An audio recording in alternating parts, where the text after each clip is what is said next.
और दिल्ली के सीएम अरविंद केजरीवाल कर्नाटक में हैं और इस दौरान उन्होंने मनीष सिसोदिया की गिरफ्तारी को लेकर क्या कहा है, आपको सुनाते हैं। बड़ी नाइंसाफी है कि नहीं है? मनीष सिसोदिया के घर पर रेड मारी, कुछ नहीं मिला। बोले मनीष सिसोदिया 100 करोड़ खा गया, कभी कहते 1000 करोड़ खा गया। अरे मनीष सिसोदिया ने 100-1000 करोड़ खाए होते तो करोड़ 2 करोड़ उसके घर में मिलने चाहिए थे कि नहीं मिलने चाहिए थे? उसकी पूरी रेड में 10,000 रुपए मिले। मनीष सिसोदिया के बैंक लॉकर देखे, उसमें कुछ नहीं। तुमने स्कूलों को नहीं छोड़ा, तुमने मठ को नहीं छोड़ा, तुमने कॉन्ट्रैक्टर्स को नहीं छोड़ा, तुमने किसी को नहीं छोड़ा।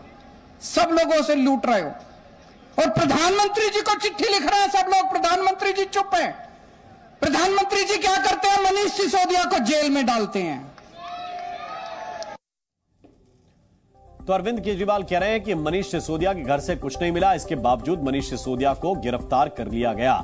दूसरी तरफ आज रिमांड को लेकर सुनवाई हुई है कोर्ट के अंदर। सीधे रुख कर रहे हैं राजू राज इस वक्त हमारे साथ जुड़े हुए हैं ज्यादा जानकारी के साथ। राजू, अदालत के अंदर क्या हुआ, जरा विस्तार से बताइए और फैसला कब तक आ सकता है? बिल्कुल राम, बता दूं कि ये फैसला आ चुका है और 3 दिन की जो रिमांड मांगी गई थी उसमें से 2 दिन की रिमांड कोर्ट ने कंसीडर की है। यानी आज तारीख है 4 तारीख और 2 दिन के बाद यानी 6 तारीख 2 दिन और आप मिला दे तो 6 तारीख तक ये पुलिस रिमांड पर रहेंगे। और उसके बाद देखना होगा कि जो फर्दर रिमांड की मांग करते हैं नहीं। जो बात यह लगातार कही जा रही थी कि मनीष सिसोदिया को राहत मिलती है नहीं, तो निश्चित तौर पर मनीष सिसोदिया को जो राहत मिलने की बात थी उन्हें राहत नहीं मिली है। यानी 2 दिनों तक और उन्हें सीबीआई के कस्टडी में रहना होगा, क्योंकि सीबीआई ने 3 दिन की रिमांड की मांग की थी। तो एक बड़ी खबर यह है कि 2 दिनों की रिमांड दिल्ली की राउज एवेन्यू कोर्ट ने ग्रांट की है। बिल्कुल राजू, इस वक्त बहुत अहम खबर बता रहे हैं, बड़ा अपडेट बता रहे हैं। फैसला आ गया है और जो फैसला आया है वो राजू इस वक्त बता रहे हैं कि 2 दिन की रिमांड मनीष सिसोदिया की बढ़ा दी गई है। 2 दिन और सीबीआई की रिमांड में रहना होगा। इसके बाद फिर से यही प्रक्रिया पूरी होगी, अदालत में पेश किए जाएंगे और उसके बाद फिर अदालत तय करेगी कि आगे इस केस में क्या किया जाना है। लेकिन इस वक्त की बड़ी खबर यह है कि मनीष सिसोदिया की रिमांड जो है वो 2 दिन के लिए बढ़ा दी गई है। इस वक्त की बड़ी खबर इस वक्त की आपको बता रहे हैं। मनीष सिसोदिया को 2 दिन की सीबीआई रिमांड और दी गई है। इससे पहले 5 दिन की रिमांड के बाद उनको अदालत में पेश किया गया। अदालत में सीबीआई के पक्ष और मनीष सिसोदिया के पक्ष की तरफ से दलीलें रखी गई और दूसरी तरफ मनीष सिसोदिया की 2 दिन की सीबीआई रिमांड बढ़ाने का आदेश, फैसला अदालत की तरफ से दिया गया है। अब हम राजू के पास दोबारा चलते हैं। राजू, जरा विस्तार से बताइए कि अदालत में दोनों पक्षों की तरफ से किस तरह की दलीलें रखी गई जिसके बाद अदालत ने यह फैसला दिया।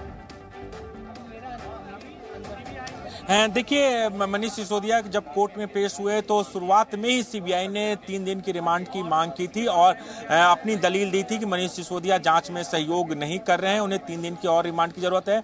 तमाम जो दूसरे गवाह हैं उनको आमने सामने बैठाकर कन्फ्रंट कराना है और इसी का विरोध मनीष सिसोदिया के लॉयर की तरफ से किया गया। रिमांड का विरोध करते उन्होंने कहा कि चूंकि अब रिमांड की जरूरत नहीं है, पूछताछ हुए पहले जब अब इस केस दर्ज किया गया था उसके बाद जब छापेमारी की गई उसके बाद सीबीआई को कोई भी दस्तावेज बरामद नहीं हुए थे और अचानक अब उन्हें के पास तमाम दस्तावेज, तमाम डॉक्यूमेंट बरामद हो, तमाम नई चीजें, नए तथ्य सामने आ रहे हैं। दूसरा, मनीष सिसोदिया के लॉयर की तरफ से ये दलील दी गई कि उनकी पत्नी की तबीयत खराब है, 20 साल से वो बीमारी से ग्रसित हैं, उनका बेटा उनके साथ नहीं रहता है, ये आधार दिया गया। इसके अलावा ये भी कहा गया कि अगर आपके हम जांच में आपके मन मुताबिक सवाल का जवाब नहीं दे रहे हैं तो आप ये कहते हैं जांच में सहयोग नहीं कर रहे हैं और ये कहाँ तक है, जांच में सहयोग करने के लिए आप जमानत नहीं दे सकते हैं। और इसके विरोध में कोर्ट ने भी मनीष सिसोदिया को फटकार लगाई, ये कहा कि अगर आपको लगता है कि जो रिमांड दिया गया है वो गलत है तो आप इसे हाईकोर्ट में चुनौती दे सकते हैं। वहीं दूसरी जो एप्लीकेशन लगी हुई थी जमानत याचिका को लेकर, उसमें कुछ देर बहस हुई और उसके बाद कोर्ट ने उसे 10 मार्च तक के लिए कर दिया गया था और दोनों पक्षों की दलील सुनने के बाद कोर्ट ने अपना ऑर्डर सुरक्षित सुरक्षित रखा और 2 दिन की रिमांड दिया गया है सीबीआई को। और 2 दिन के बाद यानी अब सोमवार को एक बार फिर से मनीष सिसोदिया को राउज एवेन्यू कोर्ट पेश किया जाएगा। तो कहीं ना कहीं जो राहत वाली बात आ रही थी वो मनीष सिसोदिया को नहीं मिली और अब से कुछ देर के अंदर ही पूरी सुरक्षा के साथ मनीष सिसोदिया को सीबीआई की टीम यहां से ले जाएगी सीबीआई हेडक्वार्टर, जहां पर उनसे पूछताछ कर रही है। जो सीबीआई ने यह भी दलील दी कि जो तमाम जो दूसरे गवाह हैं जिनको कन्फ्रंट करना है, जिनको आमने सामने बैठाकर पूछताछ करनी है सीबीआई को इस पूरे मामले को लेकर, वो काफी महत्वपूर्ण हो जाता है। क्योंकि जो दूसरे गवाहों के स्टेटमेंट हैं, जैसे आप दिनेश अरोड़ा की बात कर लें, दिनेश अरोड़ा इस केस में सरकारी गवाह बने हैं और दिनेश अरोड़ा का जो बयान है, जो स्टेटमेंट है, उस आधार पर भी पूछताछ करेगी। वहीं एक दलील ये भी दी गई कि मनीष सिसोदिया चूंकि होली का त्यौहार है वो अपने परिवार के साथ मनाए जाएंगे, ये भी ग्राउंड लगाया गया जिसे कोर्ट ने नजरअंदाज किया और 2 दिन की रिमांड दी थी। इस दौरान जो पूछताछ की जा रही थी उसे लेकर भी सवाल खड़े किए कि इतने देर तक कैसे पूछा सकते। उसके बाद कोर्ट ने सीबीआई से जो केस डायरी मांगी और सीबीआई ने यह भी कहा है कि जब तक पूछताछ की रही है तमाम चीजों को वो उन्होंने रिकॉर्डिंग पे लिया है, उसकी सीडी भी पेश किया जाएगा। और बिल्कुल राजू, आप लगातार तस्वीरों पर भी नजर बनाए रखिए क्योंकि कुछ ही देर के बाद मनीष सिसोदिया को यहां से लेकर टीम पहुंचेगी। वो तस्वीरें भी अपने दर्शकों तक हम पहुंचाएंगे। और ये देखिए अंदर से जो हलचल शुरू हुई है वो तस्वीरों के जरिए इस वक्त आप देख पा रहे हैं। जी न्यूज़।